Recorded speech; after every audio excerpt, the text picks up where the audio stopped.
hi Liz, thank you for joining Hi, me today. How are you? I'm good, thanks. Are you?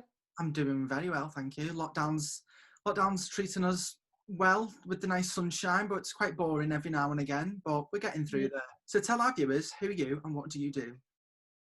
My name's Liz Forshaw and I am director of Best Self Academy. So Best Self Academy is a company that is here to build our minds to help us be our best selves. We do that through workshops, through retreats. We do like personal transformation, business coaching, and we also have a line of products, workbooks to help us build our mind for adults and children. Amazing. So why create a company to make people's lives better? Um, I just think, is there any other reason to live than to have a better life? You Yeah, know, if you could help someone and help make somebody else's life better. I mean, we only get yeah, one. So all of our goals is to have a better life, isn't it? We all struggle yeah. with things and we all have to overcome things and we all have goals and we all want to achieve things. So I think a little help along the way is needed for all of us. Indeed.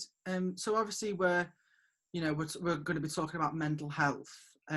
Obviously last week was Mental Health Week, and we shared as much joy as we can, and positivity throughout Mental Health Week. What's your experience with mental health? Well, I've obviously worked within mental health along the lines of coaching. I've had my coaching qualifications for about 10 years and recently, last year, redone them all, became an NLP practitioner, and I also study psychology. So mental health is a very big part of my life. Obviously, for anyone that's in the line of work, have got their own story, haven't they? So I've had three major life challenges within my life. And every time I came to one of them challenges, I wasn't my normal positive self as I normally am, and I had to find tools and coping mechanisms of how to cope and how to basically get me mojo back, I like to say. So yeah, that's my experience in it. The first life experience, well, life challenge, I've never shared this before, so I'm a little bit nervous, to be honest. Okay, Um, it's all right to be nervous. yeah, It's it's not. just obviously we all have challenges, but as a teenager, a young teenager, I think it was about 12 or 13, I tried to take my own life. I ended up in hospital, um, and obviously I didn't even know what mental health was or what was wrong. I think I was just suffering with adolescence and issues that I had going on at home and didn't have any coping mechanisms. So from a very young age, from about 15, I've spent hours a day doing personal development. And I'd like to say that I'm pretty much a master in personal development just because I've tried so hard to develop myself. Yeah. Um, so yeah, that was the first life challenge that I found within mental health. And the second one was at a point in my life, I lost everything financially. I was close to bankruptcy and I'd worked for a very long time to build up a network that took me forever to do. So losing everything was really, really hard for me. And the third challenge that I had was not long after that time, my relationship ended suddenly, which triggered abandonment wounds within me from when I was a child. I was in foster care as a child. Yeah. So I thought through my personal development, I'd healed any wounds that I'd had because I'd worked really hard on all my personal development. But it wasn't until that point that the abandonment wounds resurfaced and I was met with the challenge of dealing with them. So I've got a lot of personal experience within going through challenges in life, and finding tools and mechanisms to cope and bring yourself back. So that's my experience. Amazing. So obviously when the day come that the decision was made and you was leaving, how did that make you feel? To be honest, I'd like to be able to tell you that, but I don't actually know. A lot of it is like, I've never ever felt sadness about it. And I do believe that because I've got a growth mindset, and any card that I've been dealt, I've handled, and I've tried to make the best out of things. I honestly did look at it as an adventure. And I know that sounds crazy, but I did. I looked at it as an adventure, and it wasn't a terrible experience, and it was probably the best thing for me at that time as well. You know, I don't feel any like pain. I've got no like. I mean, I've got a relationship with my parents, and now, and you know, there's not. And it was just the best thing to do at that time. So, yeah.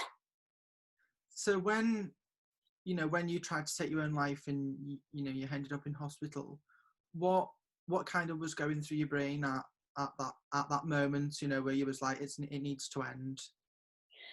I just couldn't see a way out, and I didn't believe that I was going to, because obviously as a child you haven't got full responsibility, have you, over yourself? Yeah. Whereas obviously as an adult you have. So it wasn't like I could just go, you know what, I'm just going to go and get a job, or I'm just going to go and learn this, or I'm just going to go and move out, or I'm just going to, I sort of felt trapped. So I couldn't see a way out. Yeah. So do you think other people, of a similar age of 15 that are going through that, do you think they feel the same? Yeah, because they haven't got control. Yeah. I found out about 6 months ago, maybe, I was diagnosed with dyslexia. Oh wow. Did that? I never ever knew. How did that make you feel? Well, I felt let down because no wonder I was struggling as a teenager. Yeah. I was struggling in school and I was struggling at home. And yeah, like I'd act out in school because obviously I was struggling. I don't learn in that environment. Yeah. So it's frustrating, isn't it? Yeah. So yeah, but then I felt really proud because of everything that I've achieved as well. Yeah. Without knowing. So when you left school, what was your first thing that you did when you left school? I started my first business when I was 16. It was a fashion company. And basically I used to measure people up one day, and then I had somebody else that used to actually put the dresses together. So I used to go and get the material, and I'd make dresses. That was my first business when I was 16. Amazing. So Yeah. how do you feel that since having kind of multiple businesses, growing up through life, how does it make you feel knowing where you've come from in the lowest point in your life to now? I think that is the nail on the head, really, with why I'm doing what I'm doing. I honestly feel that if I could do it, anyone can. Yeah, definitely. That's the way I feel. Like, what I done and what I built with my life and the successes that I've had through business and personal development and happiness and inner peace, like self-awareness, everything is through myself. Yeah. So I think that if I can do it, with added challenges, I know we all have challenges, but I don't think that we should let them get in our way, and I'm proof that we can do it. Yeah. So obviously I know you have a connection with the Secret Warehouse in Liverpool. Yeah. So has the law of attraction helped you through life? I've been practicing the law of attraction before I even knew what the law of attraction was. It must be about 16 years now. So I'm very aware of my thoughts and what we think about we attract. But I think the major point in everything is that what we are is what we attract. Yeah. What's inside of us, we're like a magnet. We attract more of that. So talking about the law of attraction, people say, think about something and it'll come into your life.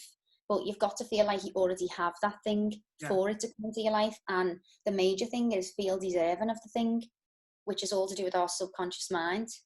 Yeah. So I feel like people can practice the law of attraction and feel like it doesn't work for them. But I think there's a missing key in what's being shared about that. Yeah. So tell me more about you studying psychology. So basically, I love personalities, and a major thing that I really enjoy learning about is attachment styles. So basically, all of us have an attachment style. 40% of the population um, are secure, and the rest aren't. So we are either anxiously attached, dismissive avoidant, or fearful avoidant, and obviously secure. They're the 4 attachment styles. Their attachment styles are formed when we're a child, and they carry through to our adult relationships. So it's really important for us to understand what attachment style that we are, if it needs healing, or if we know how to, a person, it could be a boss, it could be a friend, it could be an employee, it could be a romantic partner, what attachment style they are as well. Because everybody has core wounds, whether they had a brilliant life as a child or not. We all have fears. We're born with the fear of abandonment, Yeah. and noises and things. So it's being more self-aware for me with psychology, and being able to understand other people better. I don't want a job at the end of it. I've got my business. I'm going to continue to do what I do. It's just part of learning for me. I'm a lifelong learner. I'm never not doing a course. I'm always on a course. I always have been on a course. Yeah. So obviously, as you touched on before, you lost everything, financially. Since, Yeah. since then, have you obviously, obviously now you've got, another business. Do you ever have fear of going back into that, losing No. financially? No, I'm quite the opposite, to be honest. I am like, life, is there anything else that you can do? Because I believe there's not. So I've got through everything before, I can do it again. I'm a massive risk taker, but I believe that we only know how far we can go by if we risk. So I'm quite prepared to lose everything again, because it doesn't bother me. I'll just get it again. It's just stuff, isn't it? I think if it's in you, it's in you. Yeah. So no, I'm not. So when in that time, how did that make you feel? I felt lost because I was changing direction, which I felt coming for like the past years as I was coming out of that business into another business. I started the business when I was 20, and it was as I got to 30, I was like, what you want when you're 20 and what you want when you're 30 are completely different things. So I sort of felt not in alignment. So I was sort of somewhere, but I was thinking of in another direction, if you know what I mean. So the transitional period was really difficult, because I was coming out of something that I'd been in forever, and Yeah. going into something, to be honest, it wasn't completely new, because I'd had the qualifications for over 10 years anyway, but it was new waters for me and a lot of learning to do. So I took a year out just on learning, and I just spent days and nights learning for a year. So the transitional period was difficult, because it's sort of finding your way, and I felt lost at that time. But yeah, it was sort of like, where am I going? Yeah. What's going to happen? A little bit, because I like certainty. I love plans. So Yeah. yeah. Yeah. Like me, very, very organized. Yeah. Yeah, I love planning. My life is pretty much on a strict plan of Yeah, mine is daily basis. time scales, Yeah. annual goals, quarterly goals, monthly goals, weekly goals. Yeah. So obviously, when you said you took a year out for studying, did you ever feel it like emotionally and mentally drained at any point? No, because I won't study anything that makes me feel that way, because I believe that's when you know that you're out of alignment.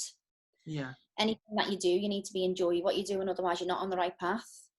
So I was really excited, and you can't make me do anything I don't want to do anyway.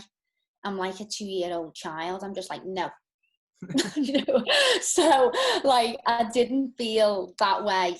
I felt the time that I was suffering with like me get up and go was when I was discovering my new direction, during the transitional period. But once I'd sort of decided and moved into that, it was very exciting, because it was a whole new world of possibilities. Yeah. So when you say your relationship suddenly ended, did you feel kind of rejected, or did you, how did that affect your mental health? No, because it was definitely the right thing to happen. The problem that I had wasn't actually with the relationship or with rejection or with the person. The problem that I had was that I was upset, but I didn't want to be in the relationship, and I knew it was the right decision, so I didn't understand why I was upset. And that's when I found out that I had an abandonment wound from when I was a child. So basically, if, say for instance, something hurt somebody, and anyone else looking in would think, oh, that's not that bad, why are they hating over something like that? That normally means that there's a deeper root. So I was upset over the situation, but it wasn't actually the situation that I was upset over. It was the trigger in me from childhood. So I was upset about that current situation. It was the younger me that was upset over the situation from childhood, which I didn't even know was an issue. Yeah. So obviously, out of the three experiences that have affected you most, in any of them, would you do anything differently than you did?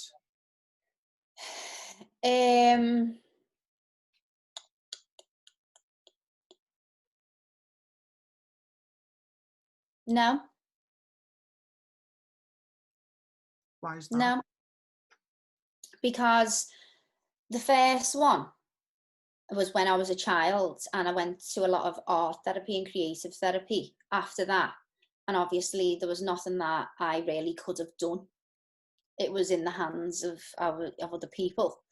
And I was happy with how I came out of that. I recovered from it quite quickly. I was obviously just upset and, at the point where I was.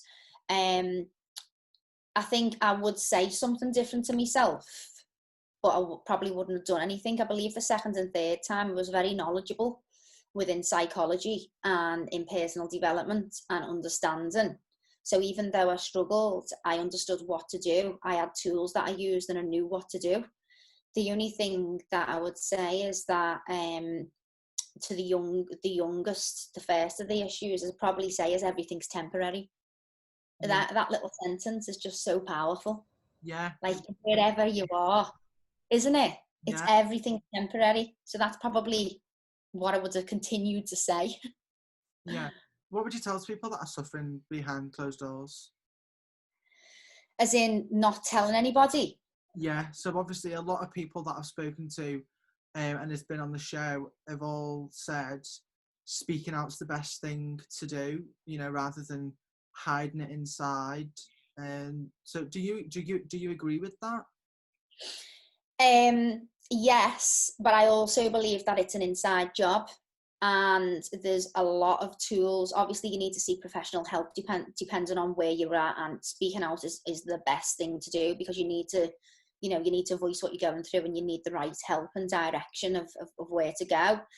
But for me, I've found that managing your own mental health and your own emotions is very powerful to be able to regulate yourself. So journaling is one of the biggest tools that I think is just unbelievable. If we're suffering mentally, if we've got like a cognitive dissonance as well. We've got one story here and one story here, and we can go round and round and start having this conversation in our head.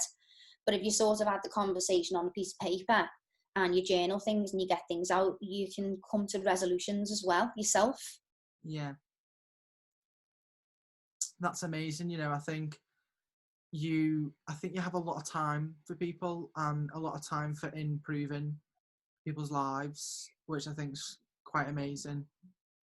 Thank you. So obviously you touched on before, writing a book, and you've obviously now become an author of a book, which is quite amazing. Why did you want to make that happen? I feel like throughout my life, I have gained the tools, as I've explained, that I have used when I've needed to. I've also used the tools with friends or anybody that's needed it. So I felt like what if I could put all them tools in a book of everything that's got me through all them challenging times of over 15 years of hours a day of experience of finding information, and create them into worksheets that could actually help people create different things within their life depending on what they're struggling with.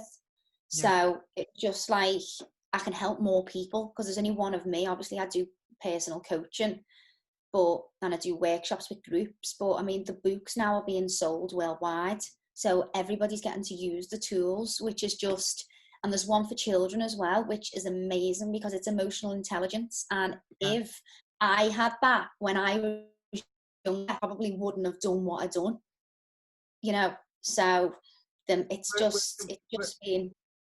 so where can people find your books? They're on Amazon. So there's 2 books. Yeah, I think let me show you. I've got 2. They're called We've worked super hard putting them together. This is the adult one. Me. So there's lots of different tools. There's 10 different workshops in there, creating peace, happiness, psychology, everything. And then there's the children's one. So they're just called Be Your Best Self workbooks of adults and children. So this one's all about emotional intelligence and resilience for children. So yeah, they're on Amazon. Amazing. I love them. Thank you. I really do think it's amazing, you know, that you have took the opportunity and took the time to help others, which I think it is really amazing that you've done that. Yeah, I just feel like it's what I'm meant to do, really. Yeah. It's where I'm happiest. I love helping other people, but it also makes me feel happy that I'm able to do that. Yeah. I understand that. I think for someone who maybe can relate to situations that you've been in, you know, from a young age and going through life, because I know there are other business people out there, you know, that might have lost everything, or there is children out there that was in your position, or that are in your position. And I think you sharing your story today really is going to inspire people and motivate people to change and to pick the right options in life. Yeah, I mean, I always knew what I wanted to do within helping people, but I didn't actually hit them 3 pinnacles of life challenges. I didn't actually create the book until they happened. It was sort of like a jigsaw. When that happened, it was like 1, 2, 3, and then that. So it was. I believe everything happens for a reason, and if you do go through something, I believe it's our job to share how. Yeah. And it's obviously the first time that I've ever spoke about those 3 life challenges. I've said I've had challenges, but I've never ever said what they was. So this is a big day for me for, you know, being authentic and speaking out about it. And I think as long as it helps someone else, then, you know, it's a win, isn't it? Yeah, it certainly is. Well, I just want to say thank you for taking the time today and sharing your story. I do greatly appreciate you coming on today, which has just it's been amazing to catch up with you again and see you again. So thank you. Yeah. Thanks for having me. Thank you. Hope to see you soon when lockdown's over. Yeah, I'll see you soon. Bye.